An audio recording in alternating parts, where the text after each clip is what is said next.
Je vais chercher une bouteille d'eau et on y va. Avant les championnats du monde de Finn cet été en Estonie, immersion au cœur d'un entraînement de voile à La Rochelle avec le médaillé de bronze aux Jeux de Londres. D'un jour sur l'autre, c'est jamais la même chose. Les conditions sont en perpétuel changement, on est tout le temps obligé de s'adapter. Il y a un rapport entre le feeling, la sensation, ce qu'on vit, ce qu'on ressent, on ressent par les fesses, par les pieds, c'est vraiment grisant. À bout de souffle avec Jonathan Lobert.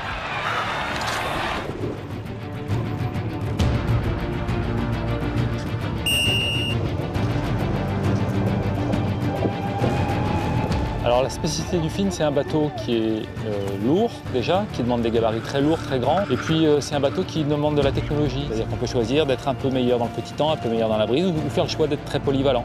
Le gabarit idéal, c'est aux alentours des 100 kg et moi je fais 1m95, donc d'être grand c'est plutôt intéressant parce qu'il faut être très physique pour pouvoir dompter le bateau.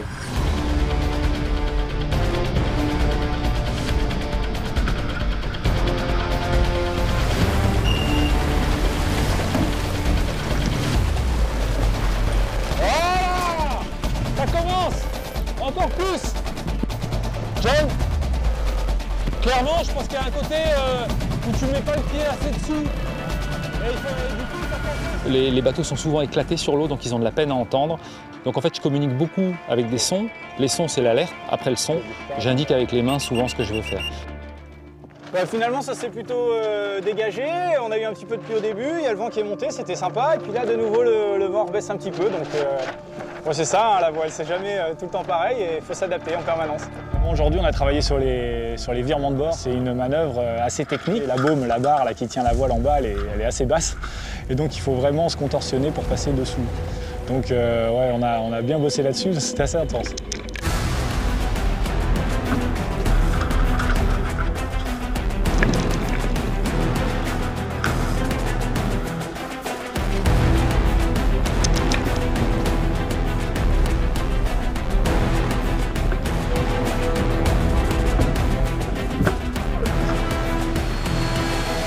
Ce qui fait le petit plus, c'est la capacité à mettre ses tripes sur la table au bon moment, sans réserve.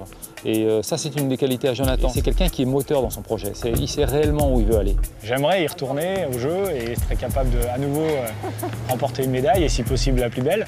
Essayer de gagner d'abord un titre mondial, ce sera déjà une belle avancée pour être performant à Rio.